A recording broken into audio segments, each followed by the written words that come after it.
ابھی تو اسی جگہ پر پیاس اترنے والی ہے، ابھی تو اسی جگہ پر مصیبتوں کی انتہا ہونے والی ہے، ابھی تو اسی جگہ پر ایسے ایسے ظلم و ستم ہونے والے ہیں جن پر انسانیت شرما جائے گی، ابھی تو یہاں پر وفا کی داستانیں رقم کی جائیں گی، ابھی تو یہ جگہ وہ ہے جہاں پر بے گورے کفن لاشیں پڑے رہیں گے، یہ وہ جگہ ہے جہاں پر اصحاب امام حسین علیہ السلام کے لاشیں پامال کیے جائیں گے۔ اعوذ باللہ من الشیطان الرجیم، بسم اللہ الرحمن الرحیم، الحمد لأہلہ والصلاة علی اہلہا، انا للہ و انا الیہ راجعون۔ آج 2 محرم الحرام کا دن ہے۔ عراق کے چٹیل میدان کا ایک علاقہ کربلا، دور سے حجاز کی طرف سے ایک قافلہ آ رہا ہے، گرد و غبار اڑاتا ہوا۔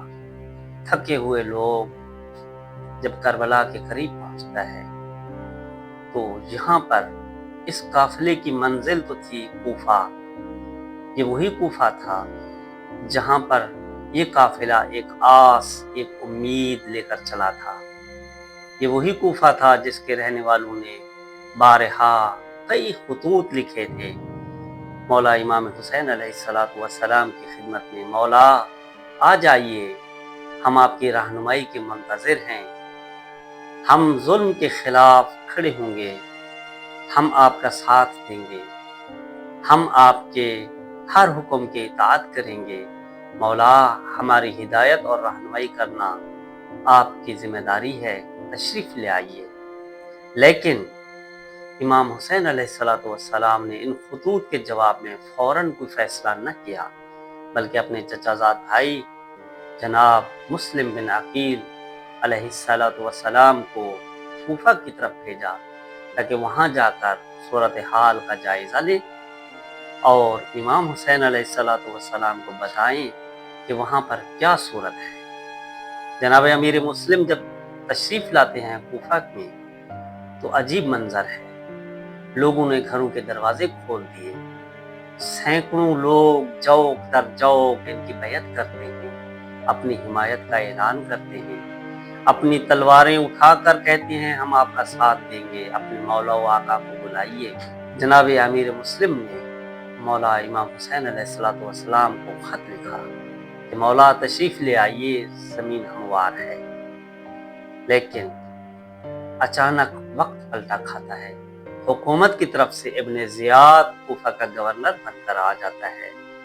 جیسے ہی وہ آتا ہے کوفہ پر ایک طرح کا کرفیو نافذ کر دیتا ہے، گلی کوچوں کو بند کر دیتا ہے، حکومتی اداروں کو، ریاستی مشینری کو، سرکاری فورسز کو استعمال کرتے ہوئے لوگوں کو ڈراتا ہے، دھمکاتا ہے، قتل و غارت کا بازار گرم کر دیتا ہے۔ اور وہی کوفہ والے جو کل امیر مسلم کے ساتھ ان کے خدمت میں حاضر ہو کر کہتے ہیں ہم ہر طرح سے آپ کا ساتھ دیں گے، لیکن آج ایک ایک کر کے دور ہٹ رہے ہیں۔ وہ گھروں کے دروازے جو پہلے کھلے ہوئے تھے آہستہ آہستہ ان کے کواڑ بند ہوتے جا رہے ہیں، آہستہ آہستہ وہ دروازے بند ہوتے گئے، وہ لیڈران، وہ بڑے بڑے نامور سردار جو کوفہ کے نامور تھے وہ بھی آہستہ آہستہ پیچھے ہٹنا شروع ہو گئے۔ جناب امیر مسلم نے جب یہ صورتحال دیکھی کہ جو لوگ جوق در جوق ان کے گردا گرد کھڑے ہوتے تھے، بیٹھے رہتے تھے، اب دور ہٹنا شروع ہو گئے، کوفے کی فضاؤں میں خوف، دہشت اور وحشت پھیل چکی تھی۔ خواتین اپنے مردوں کو روکنے لگ گئی تھیں کہ ان کا ساتھ نہ دیں۔ یہ خبریں مسلسل امام حسین علیہ السلام کے لشکر کی طرف پہنچ رہی ہیں۔ اب قافلہ حجاز سے جو چلا تھا وہ چل تو رہا ہے لیکن اس کی منزل تبدیل ہو گئی، پہلے اس کی منزل کوفہ تھی، اب کوفہ کی بجائے کوفہ خوف اور انجانے اندیشوں کا ایک مرکز بن گیا تھا۔ جب یہ کربلا کی زمین کے پاس پہنچے 2 محرم الحرام کو تو حر بن یزید ریاحی کی سربراہی میں 1000 حکومتی فوجوں کا لشکر آ گیا۔ یہ لوگ امام حسین علیہ السلام کے ساتھ جنگ بھی شروع نہیں کرتے، لیکن ان کو آزادانہ کوفے کی طرف جانے بھی نہیں دے رہے۔ बल्कि इनके रास्ते को करबला की तरफ मोड़ देते हैं। अब जंग नहीं है, लेकिन हुकूमती फोर्सेस की तरफ से आया हुआ 1000 का लश्कर इस हिजाज के काफिला के साथ साथ चल रहा है, इसकी निगरानी कर रहा है, इसको आजादाना कहीं जाने भी नहीं दे रहा और वापसी का रास्ता भी इसने आजाद नहीं छोड़ा हुआ। अब यहाँ पर करबला के सहरा में मंजर अजीब है। एक तरफ तो हिजाज से चला हुआ थका मांदा काफिला, जिसमें एक तरफ कजाबू पर बैठे हुए अहले बैत अतहार के खवातीन और बच्चे हैं, उनके साथ उनके चंद जानिसार हैं और चंद मर्द मौजूद हैं। दूसरी तरफ हुकूमती फोर्सेस का चाको चौबंद दस्ता 1000 और तरबियत याफ्ता फौजियों पर मुश्तमिल फौज का एक टुकड़ा, जो इनको अपने घेरे में लेकर इनके मंजिल मकसूद से दूर ले जा रहा है। इस फौज के हाथ में तलवारें हैं, नेज़े हैं, इनके हाथों में, इनके अंदाज में धमकियां हैं, जो ये जाहिर कर रहा था कि अब रास्ता आपकी मर्जी का नहीं रहा, आप अपनी मर्जी से आज़ादाना तौर पर कहीं आने जाने के काबिल नहीं रहे, आपको हमारे हुकूमती हुक्म की इताअत करना होगी। करबला का सहारा खामोश, वसी, खुश्क बयाबान, जिसमें एक छोटी सी नहर अलकमा चल रही थी। पानी का यही एक जरिया था। फिर काफिला एक मकाम पर पहुंचता है। इमाम हुसैन अलैहिस्सलाम अपने असहाब से इस जमीन का नाम पूछते हैं। कोई कहता है इसका नाम नैनवा है, कोई और नाम बताता है। फिर एक और नाम इमाम हुसैन अलैहिस्सलाम को बताया गया कि इस जमीन को कर्ब व बला भी कहते हैं। इमाम हुसैन अलैहिस्सलाम ने फरमाया, यही हमारे मर्दों के शहीद होने की जगह है। और इमाम हुसैन अलैहिस्सलाम फरमाते हैं कि यही कर्ब व बला है। ये एक जुमला नहीं था, बल्कि इसके अंदर एक पूरी दास्तान छुपी हुई थी कि आने वाले हालात में क्या होने वाला है। कर्ब और बला इसी जगह पर होगी। कर्ब, दुख और मुसीबतों की जगह। अभी तो इसी जगह पर प्यास उतरने वाली है, अभी तो इसी जगह पर मुसीबतों की इंतहा होने वाली है, अभी तो इसी जगह पर ऐसे ऐसे जुल्म और सितम होने वाले हैं जिन पर इंसानियत शर्मा जाएगी।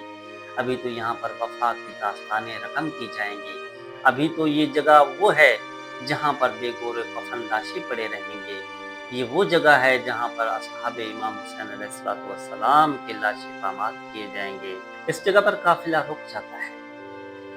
हम ये कह सकते हैं कि ये जगह इमाम हुसैन अलैहिस्सलाम को खुद इंतखाब करने की इजाज़त नहीं दी गई, बल्कि उनको घेर कर यहाँ लाया गया था। ये वो जगह है जहाँ पर कोई आबादी न थी, इर्द गिर्द कोई बस्ती न थी, इर्द गिर्द कोई आबाद मुतमद्दिन शहर न था। क्यों? ताकि जो भी जुल्म सितम हो इसी सहरा के अंदर ही रह जाए और कल को ये प्रोपेगेंडा कर दिया जाए कि किसी डाकुओं के काफिले ने इमाम हुसैन अलैहिस्सलाम के काफिले पर हमला करके इनको शहीद कर दिया था और हुकूमती मशीनरी के ऊपर इस किस्म की कोई इल्ज़ाम या बात न आए। जब इमाम हुसैन अलैहिस्सलाम ने यहाँ उतरने का फैसला कर लिया तो अजीब सूरत हाल थी। असहाब में से कोई ऊँटों को खोल रहा था, कोई रस्सियों को देख रहा था, कोई पानियों का इंतजाम कर रहा था, कोई खैमे लगाने की जगह देख रहा था, कोई ये देख रहा था कि लकड़ियों का इंतजाम कहाँ से होगा। बच्चे अजीब सी थकावट का शिकार थे। खवातीन को खुद ही नर्म नाजुक थे और फिर मुस्तजाद ये कि अहले बैत अतहार की खवातीन जो कभी घरों से निकली ही ना थी, थकावट से उनका बुरा हाल। ये करबला नामी सहरा में अहले बैत अतहार का पहला क़याम था। अभी जंग शुरू नहीं हुई, अभी जुल्म सितम की इब्तिदा नहीं हुई, अभी तो पानी बंद नहीं हुआ, अभी किसी किस्म की सख्ती न थी, लेकिन हुकूमती लश्कर देख रहा था किसके खैमे कहाँ लग रहे हैं, कौन क्या कर रहा है, कौन आ रहा है, कौन जा रहा है, इमाम हुसैन अलैहिस्सलाम के लश्कर में कौन कौन अफराद शरीक हैं। एक तरफ अहले बैत अतहार के खैमे लग रहे थे, दूसरी तरफ इनके जानिसारों के खैमे थे और तीसरी तरफ हुकूमती लश्कर खड़ा हुआ इस सारे मंजर की निगरानी कर रहा था। सब कुछ देखा जा रहा था। इब्न ज़ियाद को खबरें पहुंचाई जा रही थी कि हुसैन अलैहिस्सलाम का काफिला करबला में फोकिस हो चुका है, खैमे लग चुके हैं। करबला में एक तरफ रसूलुल्लाह का घराना अपने सफर की थकावट को, थकान को उतार रहा था, दूसरी तरफ कूफा में यहाँ से खबरें जा रही थी, कूफा से खतूत लिखे जा रहे थे, इर्द गिर्द की छावनियों से फौजी मदद तलब की जा रही थी, और कूफा के रहने वाले जिन्होंने खतूत लिखकर इमाम हुसैन अलैहिस्सलाम को बुलाया था, उनके नौजवानों की अक्सरियत को इब्न ज़ियाद ने गिरफ्तार करके जेलों में डाल दिया था। अजीब वहशत, बर्बरियत और दहशत की फजा कूफा की गलियों पर हाकिम थी। कर्फ्यू की तरह का एक माहौल बना दिया गया था। हर कोई खौफ से दुबका हुआ था, कोई भी बाहर आने के लिए तैयार न था। कूफा के वो हाथ जो बैयत के लिए उठे थे, अब कांप रहे थे। करबला में खेमे लगा दिए गए थे, बच्चे मौजूद थे, लेकिन बच्चों को ये मालूम न था कि आने वाले दिनों में क्या सख्ती पेश आने वाली है। असहाबे इमाम हुसैन अलैहिस्सलाम को ये तो पता था कि अब हालात कशीदा हो चुके हैं, हालात सख्ती की तरफ जा रहे हैं, लेकिन उनको ये अंदाजा न था कि क्या होने वाला है, जुल्म सितम की कितनी मुसीबतें टूटने वाली हैं। अब दो मुहर्रम उल हराम की शाम उतर रही है, सूरज की तमाज़त और धूप कम हो चुकी है। शाम का धुंधले का अंधेरा मशरिक की तरफ से मगरिब की तरफ बढ़ रहा है। सवारियों को खोल दिया गया है। खैमों के अंदर खवातीन बच्चों को संभाल रही हैं, मर्द बाहर वाले इंतजामात को देख रहे हैं।